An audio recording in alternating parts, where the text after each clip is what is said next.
What's up, guys? It's John with National Sports Entertainment, and I wanted to go into the Bears-Commanders game.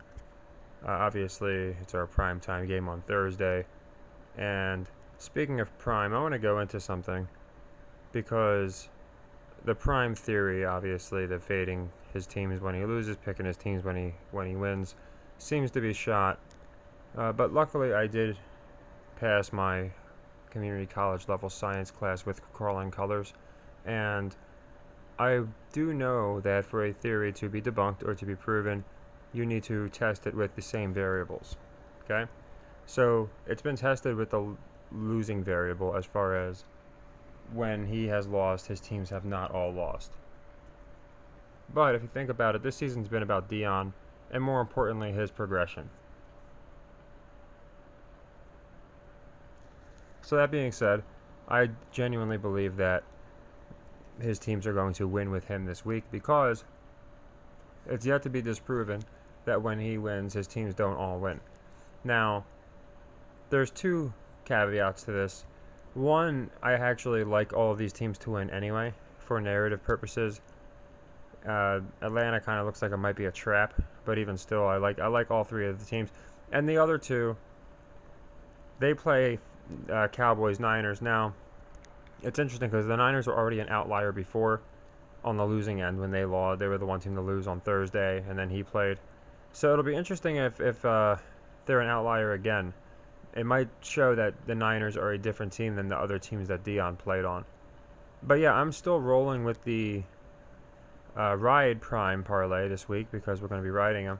And I'll be taking the Commanders, Steelers, and Falcons outright.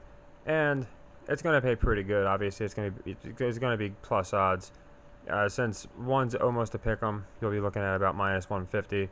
We'll be looking at about minus low 200s on the Ravens, maybe even high 100s, and then we'll be looking at about minus 275 on the Commanders.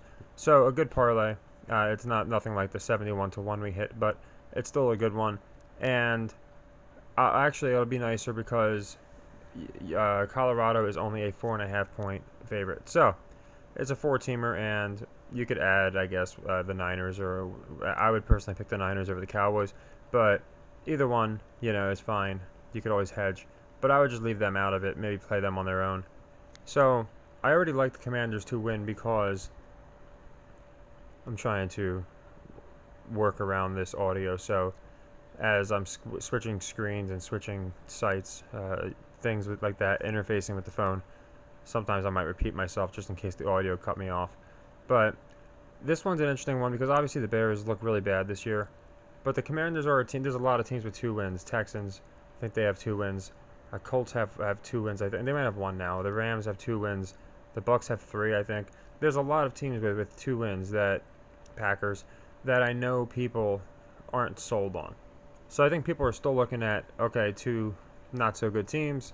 And if you think about the best, I don't know what it is about Fields, but I think it's just the fact that he can run.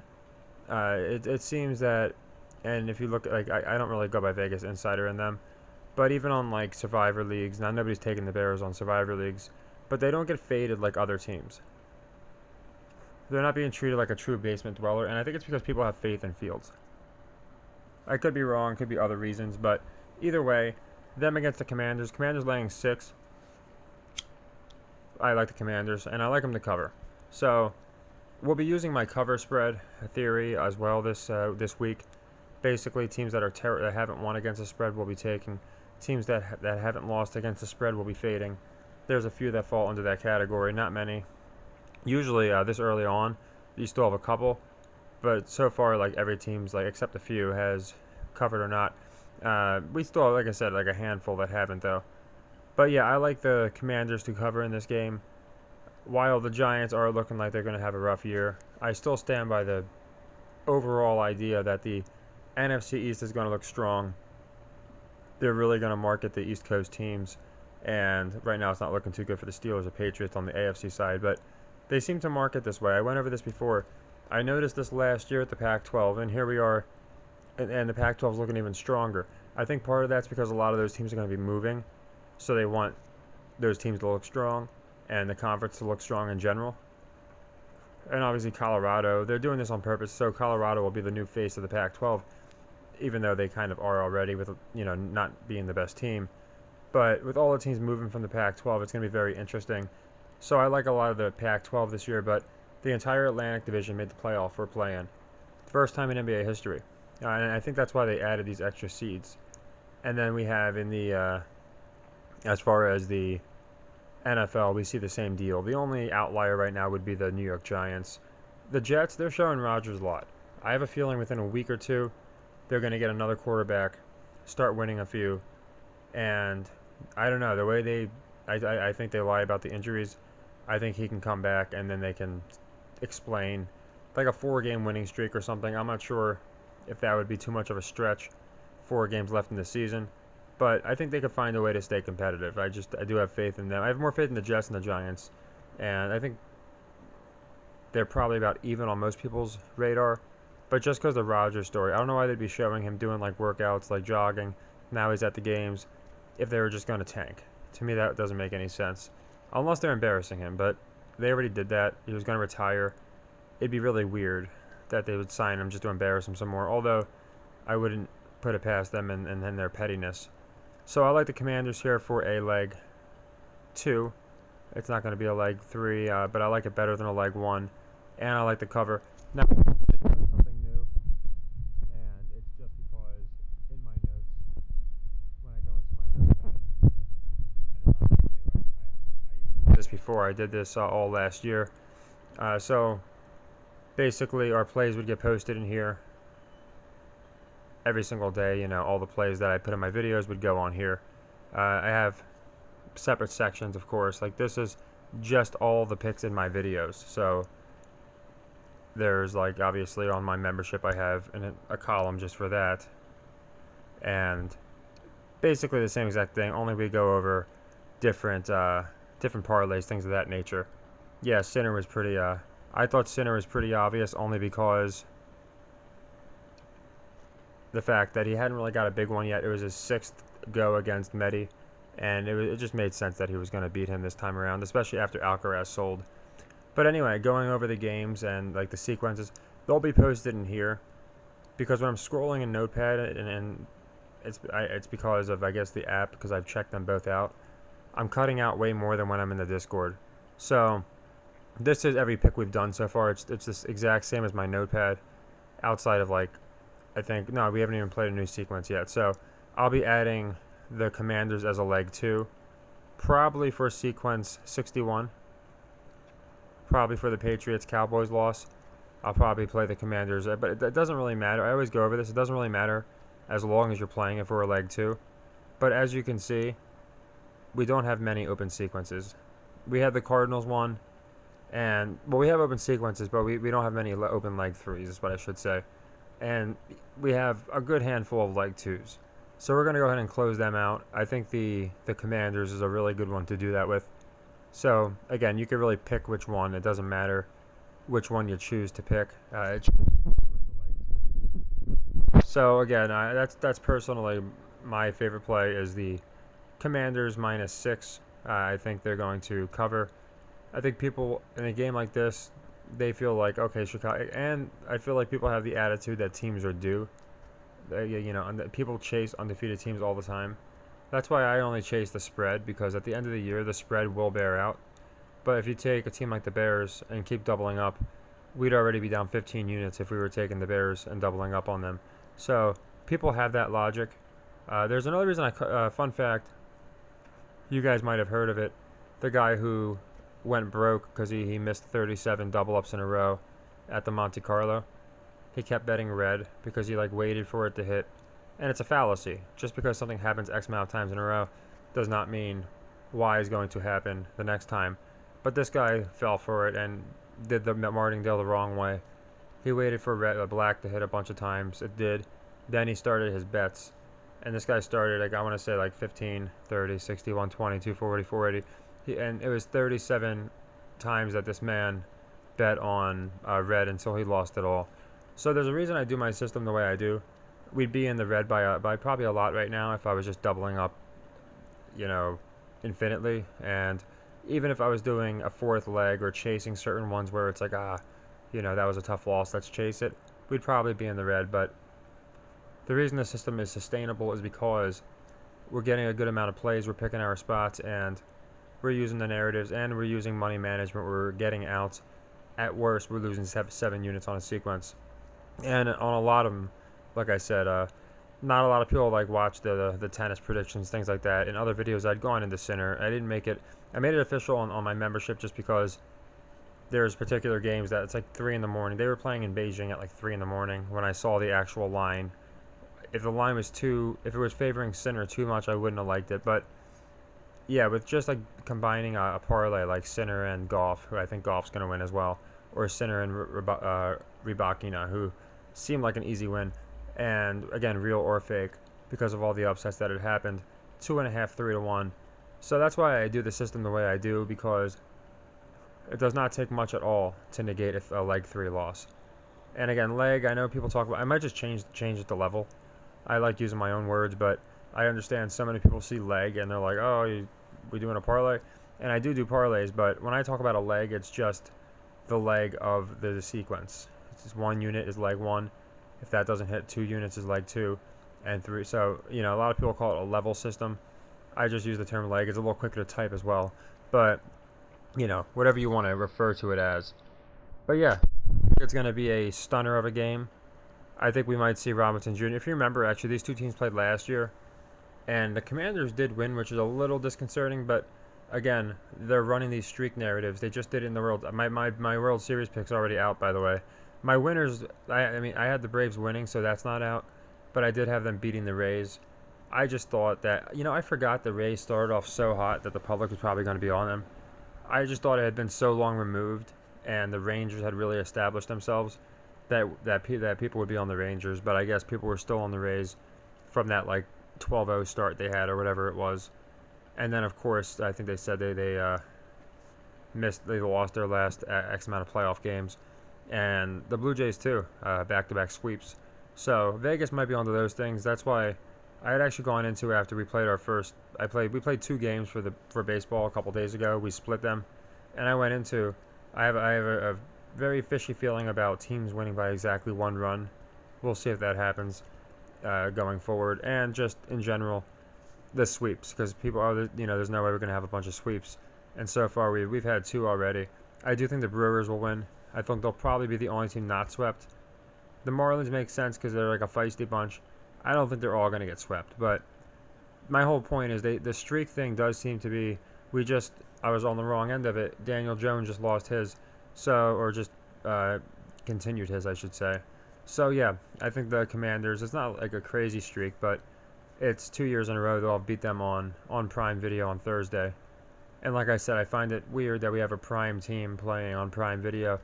That's why I'm still holding on to the theory that when Deion wins, his teams are all going to win. Of course, by default, one has to lose. And again, that could be a little bit of a prelude into the playoffs. I had the idea that whoever won, the opposite team is going to win in the playoffs. It just makes sense. But the fact that the Niners have kind of gone against the grain so far, we'll have to see what happens this week if those other 3 teams win. If those other 3 teams win and the Niners do, it'd be pretty interesting. It'd be kind of twice now that the Niners were like the one team when they all won that kind of bucked the trend. If the Cowboys lose, it makes them buck the trend this week. So it's a weird matchup, but I'm looking at it and I don't even know who I like in that game, to be honest. Like I said, I don't think it's a coincidence that it's a night game. It's all of Deion's teams playing again after he's going to win, and it's going to be the 2 best teams he was on. Let's be honest. Those are the 2 teams he's really remembered for.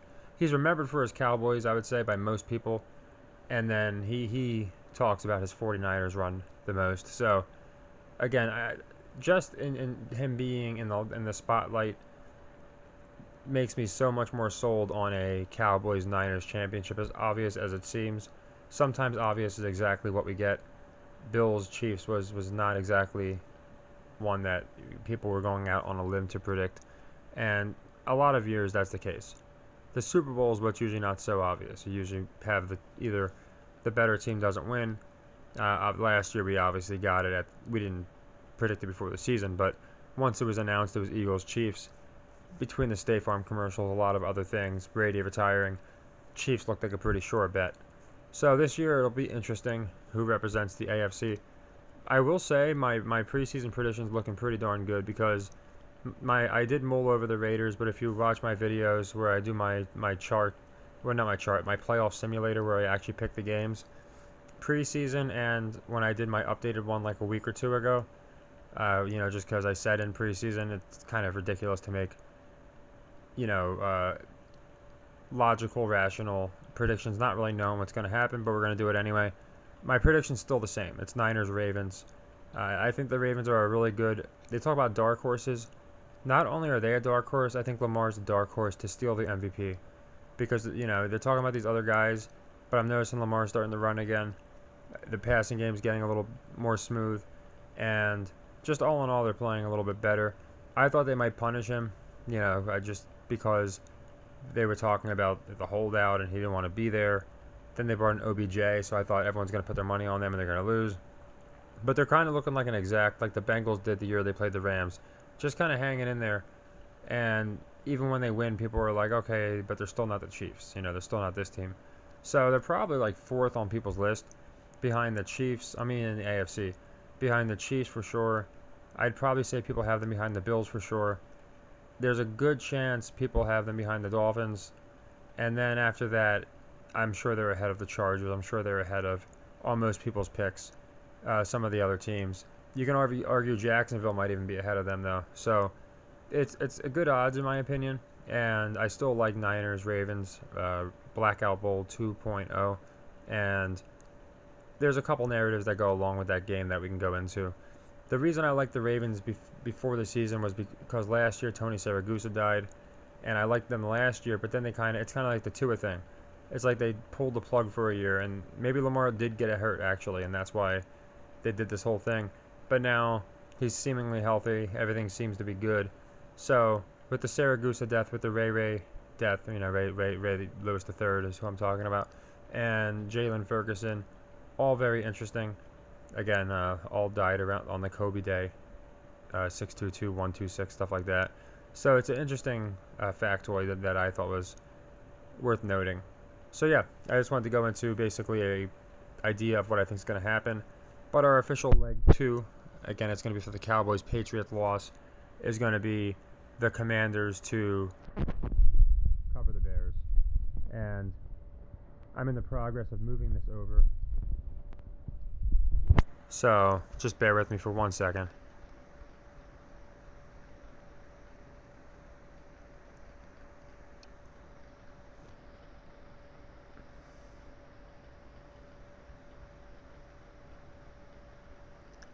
And there we are. I just do this so people can see literally in live time that, it's not like, oh, we just said it. All these picks are being locked and displayed so people can actually see, okay, leg 1, leg 2, leg 3, and those were the exact picks. I know 99.9% of people understand, but you have like 0.1% who's like, wait a second, I want to make sure we see this, that, and the other. So, for anyone that's new, I always put receipts out there in advance.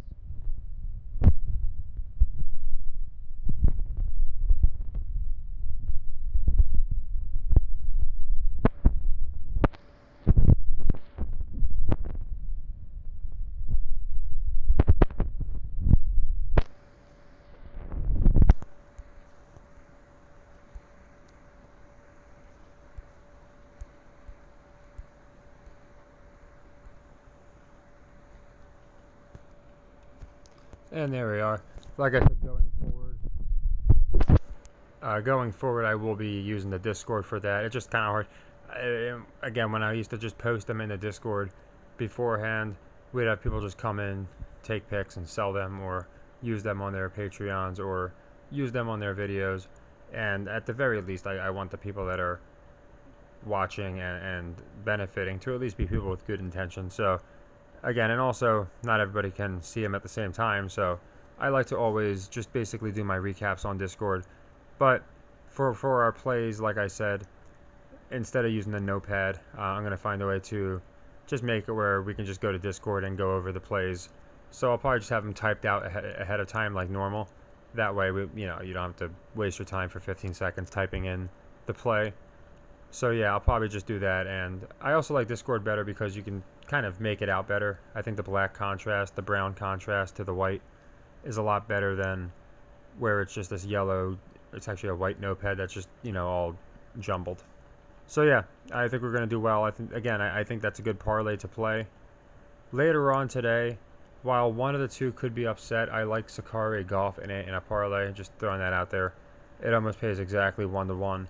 And with all the upsets that happened, you have to have some names in the quarterfinals and the semis, and you have so many people out at this point.